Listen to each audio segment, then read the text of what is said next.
Ukraine के जंगी मैदान से आई एक ऐसी तस्वीर जिसने रूस की सैन्य ताकत की हेकड़ी ठीक करके रख दी है। ट्रैक्ड टर्मिनेटर, रूस का सबसे खतरनाक इंजीनियरिंग टैंक, अब कबाड़ बन चुका है और इसे तबाह किया है यूक्रेन के एक छोटे से ड्रोन ने। ये वही टैंक था जिसे रूस अपने न्यूक्लियर वॉर प्लान्स की रीढ़ मानता था और अब इसी टैंक की राख पर खड़ा है एक बड़ा सवाल। क्या जंग अब और भड़कने वाली है? क्या पुतिन अब पलटवार की तैयारी में है? और क्या नेटो की सीमाओं पर खतरे की आहट और तेज हो गई है? न्यूज़ 18 के डिजिटल प्लेटफॉर्म पर आपका स्वागत है। मैं हूं प्रिया सिंह।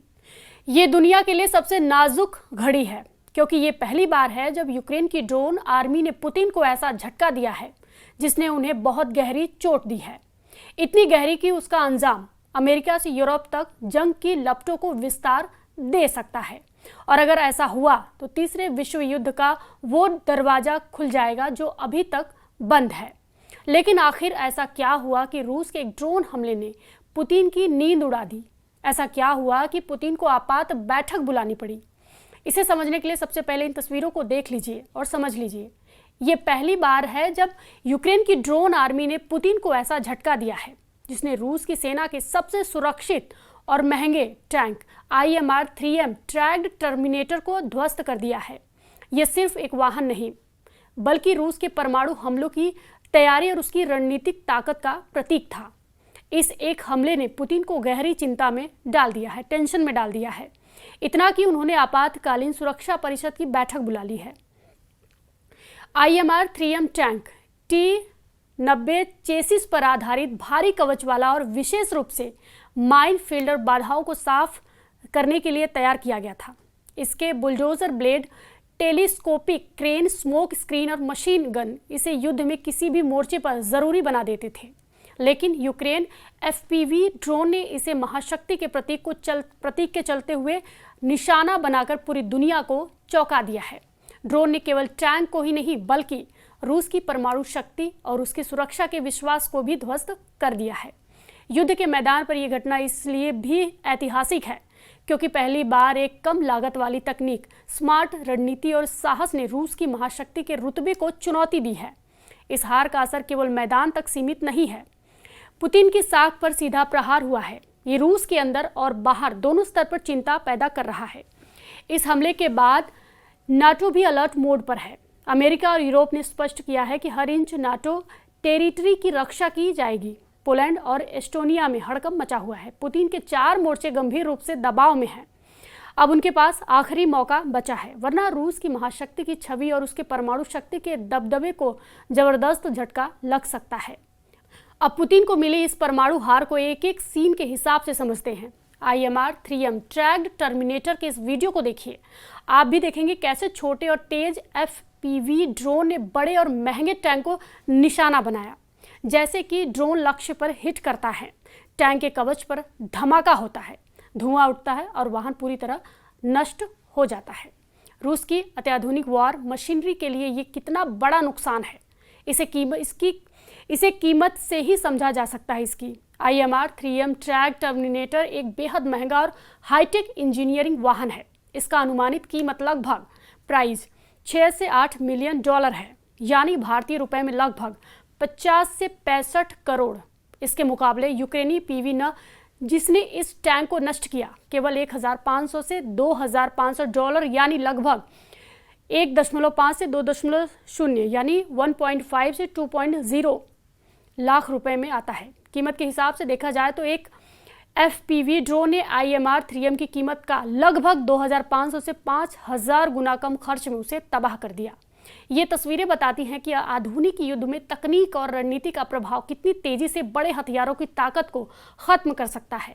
रूस के हथियारों के नुकसान का रिकॉर्ड रखने वाली एक वेबसाइट के मुताबिक आखिरी बार ऐसा वाहन 28 जनवरी 2024 को ध्वस्त हुआ था, जबकि इससे पहले 4 अप्रैल 2022 को एक और टैंक को निशाना बनाया गया था। यानी इतने लंबे समय के बाद इस तीसरे टैंक की तबाही ने फिर से पुतिन की चिंता यानी टेंशन बढ़ा दी है। इसी बीच यूक्रेन की मिलिट्री इंटेलिजेंस HUR ने दावा किया है कि उनके ड्रोन ऑपरेशन ने रूस के कब्जे वाले क्रीमिया में 3 Mi-8 हेलीकॉप्टर और एक रडार स्टेशन को भी तबाह कर दिया है। Mi-8 रूस की आर्मी का बेहद अहम हेलीकॉप्टर है जिसका इस्तेमाल ट्रांसपोर्ट, रेकियर, कॉम्बैट सपोर्ट मिशनों में किया जाता है। के मुताबिक फरवरी 2022 से अब तक रूस के ऐसे 46 हेलीकॉप्टर नष्ट हो चुके हैं। यानी यूक्रेन के ड्रोन और सटीक हमलों ने रूस की वॉर मशीनरी के सबसे अहम हिस्से को लगातार निशाना बनाया है और यह संदेश दिया है कि महाशक्ति का कोई भी हथियार अब सुरक्षित नहीं है। रूस को ये नुकसान ऐसे वक्त में हुआ जब पुतिन को रणनीतिक रूप से घेरने की तैयारियां जोर पकड़ रही है। उन्हें दुनिया के सामने कमजोर करने की लगातार कोशिश की जा रही है। ट्रंप प्रशासन के नाटो की एक इंच जमीन बचाने की सौगंध भी इसी कड़ी का हिस्सा है। पुतिन की मुश्किलें केवल मैदान तक सीमित नहीं है, उनके लिए असली संकट अब राजनीतिक और कूटनीतिक मोर्चे पर खड़ा हो गया है। यूक्रेन के इस हमले ने न सिर्फ रूस की सैन्य क्षमता पर सवाल खड़े कर दिए हैं, बल्कि उस शक्ति संतुलन को भी हिला दिया है जिस पर रूस दशकों से गर्व करता आया है। पश्चिमी खेमे को ये मौका मिल गया है कि रूस की कमजोरियों को दुनिया के सामने उजागर किया जाए। इसी कड़ी में अमेरिका और नाटो देशों ने ये साफ संदेश दिया है कि अब रूस की आक्रामक नीतियों का हर स्तर पर जवाब दिया जाएगा। ट्रंप प्रशासन ने साफ कहा है कि यूरोप की रक्षा को लेकर कोई समझौता नहीं होगा। नाटो के हर सदस्य राष्ट्र की सीमाओं को रेड लाइन मानकर उसकी रक्षा की जाएगी। एस्टोनिया और पोलैंड में पहले से ही नाटो की फॉरवर्ड तैनाती मौजूद है। इस घटना के बाद वहां सैन्य अभ्यास और भी तेज कर दिए गए हैं। हजारों सैनिक, हाईटेक मिसाइल डिफेंस सिस्टम और एयर पेट्रोल लगातार अलर्ट मोड पर है।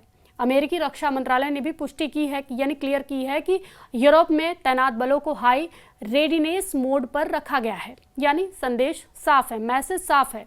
अगर पुतिन ने कोई बड़ी कार्रवाई की तो उसे जवाब सिर्फ यूक्रेन से नहीं बल्कि पूरे नाटो से मिलेगा।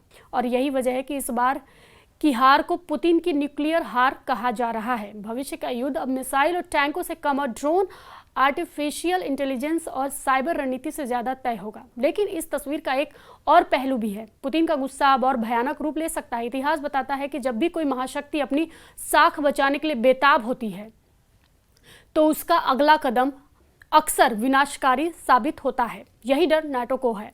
यही वजह है कि अमेरिका से लेकर यूरोप तक सुरक्षा परिषद और राजधानियों में अलर्ट मोड का सायरन ऑन कर दिया गया है। पुतिन अब चारों तरफ से घिरे हैं और उनके पास शायद आखिरी मौका ही बचा है। या तो बातचीत की मेज पर लौटे या फिर एक ऐसे रास्ते पर बढ़े जिसे विश्व युद्ध की लकीर माना जाता है। यानी वो लाइन जिसे आगे जाने की कीमत बहुत बड़ी हो सकती है, इतनी बड़ी कि जंग की आग का दायरा फिर सिर्फ सीमित इलाके तक नहीं रहने वाला, बल्कि उस जंग से भड़कने वाले शोले पूरी दुनिया को झुलसा सकते हैं। इस वीडियो पर आपकी क्या राय है हमें कमेंट बॉक्स में जरूर बताएं। फॉलो कीजिए न्यूज़ 18।